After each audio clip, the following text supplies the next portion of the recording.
మామిడి పంట దిగుబడిలోనూ ఎగుమతుల్లోనూ దేశంలోనే ప్రథమ స్థానంలో ఉంది. ఆ జిల్లా నీటిపారుదల సరిగ్గా లేకపోవడం, మెట్ట ప్రాంతం కావడంతో ఆ ప్రాంత రైతులు నీటి వినియోగం తక్కువ ఉన్న మామిడి పంటను సాగు చేస్తుంటారు.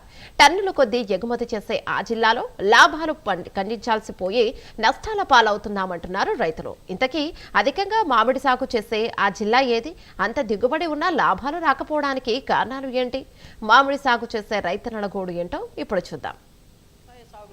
అత్యంత శ్రేష్టమైనది, ముఖ్యంగా అతి చిన్న పిల్లలు మొదలుకొని పెద్దల వరకు అందరూ ఇష్టపడేటువంటి పండు మామిడి పండు.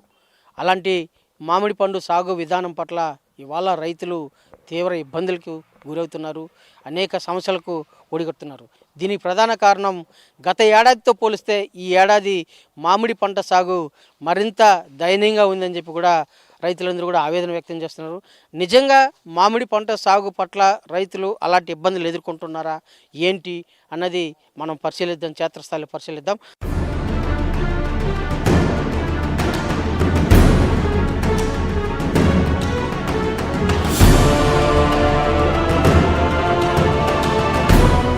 ఏ రాష్ట్రంలో లేని విధంగా మామిడి ఉమ్మడి చిత్తూరులో సాగవుతోంది.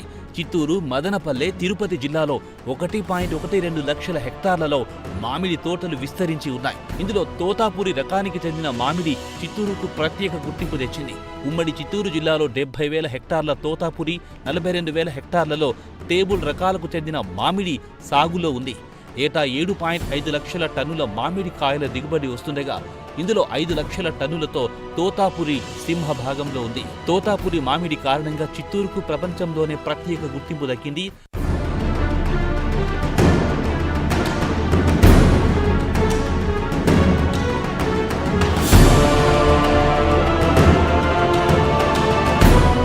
తోతాపురి మామిడి కోసం ఏకంగా 48 దేశాలు చిత్తూరు వైపు చూస్తున్నాయి.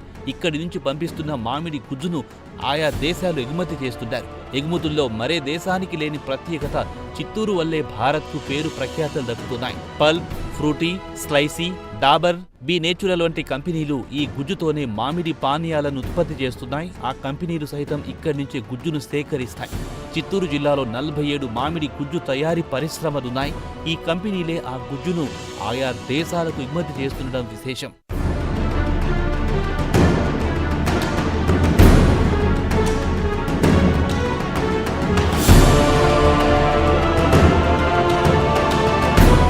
ఇక దేశంలోనే మంచి డిమాండ్ ఉంది చిత్తూరు మామిడికి. టన్నుల కొద్ది మామిడి పంట ఎగుమతి అవుతుంటే రైతులకు లాభాలు రావాలి, కానీ నష్టాల పాలవుతున్నామంటున్న మామిడి రైతులు గత ఏడాదితో పోలిస్తే ఈ ఏడాది మామిడి పంట ఆశించిన విధంగా లేదంటున్నారు. పూర్తిగా నష్టమొచ్చే అవకాశం ఉందని మామిడి రైతులు ఆవేదన వ్యక్తం చేస్తున్నారు. జిల్లాలో 80 నుంచి 90% రైతులు మామిడిని సాగు చేస్తున్నారు. అయితే గుజ్జు ఫ్యాక్టరీలున్నా గతేడాది సరైన ధర లేకపోవడం వల్ల రైతుల పరిస్థితి దయనీయంగా మారిందని, ఈ దఫా దిగుబడి లేక నష్టపోతున్నామని చెబుతున్నారు. జిల్లాలో మామిడి పంట పరిస్థితి ఎలా ఉంది? మామిడి రైతుల పరిస్థితి ఎలా ఉంది సార్? మీరు ఎట్లా భావిస్తారు?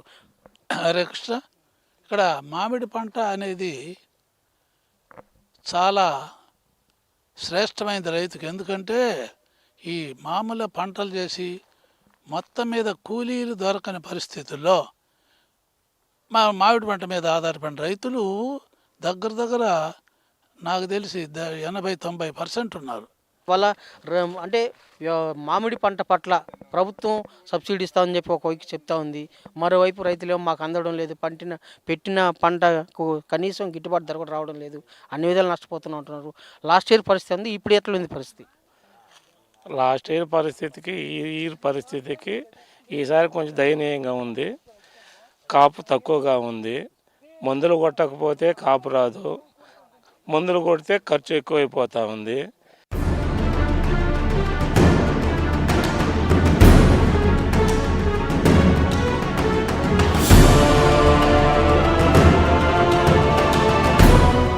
గతేడాదితో పోలిస్తే ఈ ఏడాది కాపు తక్కువగా ఉందంటున్నారు రైతులు. మార్కెటింగ్ సరిగ్గా జరిగితే రైతులకు లాభాలొస్తాయంటున్నారు. ప్రభుత్వం ఇచ్చే సబ్సిడీ అందరికీ అందడం లేదని, ఒకవేళ అందిన సకాలంలో రైతులకు ఆ సబ్సిడీ రాకపోవడంతో నష్టపోతున్నామని అంటున్నారు. వడ్డీలకు తీసుకొచ్చి పంటను సాగు చేస్తే సకాలంలో సబ్సిడీలు అందకపోవడం వల్ల వడ్డీలు కట్టాల్సి వస్తుందని ఆర్థికంగా నష్టపోతున్నామంటున్నారు. ప్రభుత్వం సకాలంలో సబ్సిడీ ఇచ్చి రైతులను ఆదుకోవాలని మామిడి రైతులు కోరుతున్నారు.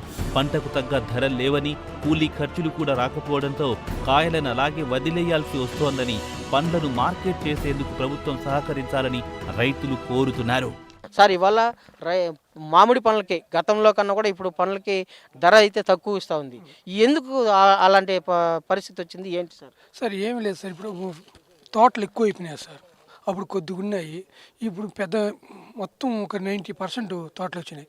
ఈ రేటు 3 రూపాయలు 2 రూపాయలు అట్టా ఉన్నారు. మొత్తం కొన్ని కాయలు అట్నే చెట్టు కింద అట్నే వదిలేసాము. దాన్ని కోసే కూలిగా గిట్టుబాటు కాకుండా కాయ ఏం తాకేయలేదు సార్. అట్నే చెట్టు కింద రాలిపోయి అది అట్నే కూలిపోయినాయి. సార్ ఇవాళ మామిడి పంటను విస్తారంగా జిల్లాలో ఎక్కడ చూసినా మామిడి పంటలు వస్తున్నాయి. అయినా విస్తారంగా పంటలో దిగుబడి కూడా పెరుగుతూ ఉందని చెప్పి కూడా తెలుస్తూ ఉంది. అంటే గతంలో 12 ఎకరాల్లో ఒక 55 ఎకరాల్లో మామిడి పంట సాగు చేస్తే ఇవాళ 125 ఎకరాల దాకా మామిడి పంట జిల్లాలో సాగు చేస్తూ ఉన్నా కూడా ఆశించిన స్థాయిలో రైతులకు గిట్టుబాటు ధర రావడం లేదంటున్నారు. అది ఎలా చూడాలి? ఈ మామిడికాయలు ధరలు తగ్గిపోవడానికి, దిగుబడి పెరగడానికి 2 కారణాలు. ఒకటి మ్యాన్ పవర్ తగ్గిపోవడం, నెంబర్ 1. Number 2 softwares. ఇంతకుముందు వ్యవసాయం చేసుకొని బతికేవాళ్ళం కాబట్టి మ్యాన్ పవర్ ఉంది, వ్యవసాయం చేసుకుంటా ఉన్నారు. మామిడి పంటలు అనేది ఎవరు పెడతారంటే, ఇంకా మనం దండిగా మనకు పొలం ఉంది, ఇంత మనం పండించలేము, దీన్ని ఎందుకు ఖాళీగా పెట్టాలి, ఏదో ఒక పంట పెడితే బాగుంటుంది. అది ఏదైతే తక్కువ ఖర్చుతో అవుతుందంటే మామిడి చెట్లు ఒక్కసారి ఇన్వెస్ట్ చేసేసినామంటే మళ్ళీ ఇన్వెస్ట్ చేసే పని ఉండదు. ఓన్లీ దున్నుకోవడం, పూత రాలిపోకుండా మందు కొట్టుకోవడం, ఇవి తప్పితే ఏం ఖర్చు ఉండదు. అంటే ఒక ఎకరాకి ఒక 5,000 నుంచి 10,000 లోపల ఖర్చు అవుతుంది.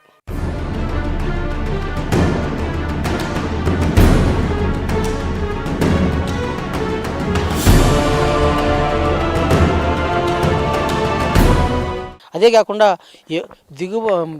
పంట దిగుబడి అధికంగా ఉన్నా కూడా గిట్టుబాటు ధర రావడం లేదు, ఆశించిన స్థాయిలో ధర కలగడం లేదు.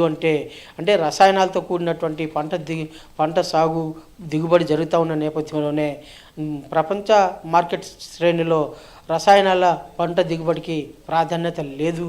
అంటే ఆర్గానిక్ పంటకు అధిక ప్రాధాన్యత ఉంది కాబట్టి ఆ దిశగా ప్రభుత్వం కూడా యోచించి ఆ ఆర్గానిక్ పంట సాగు విధానం పట్ల రైతులకు కావాల్సిన ఎక్విప్మెంట్స్ అందించి ప్రోత్సహించినట్లే పంట దిగుబడితో పాటు పంట దిగుబడి తగ్గట ఫలితం కూడా ఉంటుంది. అలాగే గిట్టుబాటు ధర కూడా మార్కెట్లో ఉంటుందని చెప్పేసి కూడా రైతులైతే ఆశాభావం వ్యక్తం చేస్తున్నారు. ఆ దిశగా ప్రభుత్వం యోచించి చర్యలు చేపడితే బాగుంటుంది. రైతుని ప్రోత్సహిస్తేనే భవిష్యత్తులో వ్యవసాయం మరింత అభివృద్ధి చెందుతుందని చెప్పి కూడా పేర్కొంటున్నారు. వీడియో జర్నలిస్ట్ నరసింహతో రవి, ప్రైమ్ 9 చిత్తూరు నుంచి.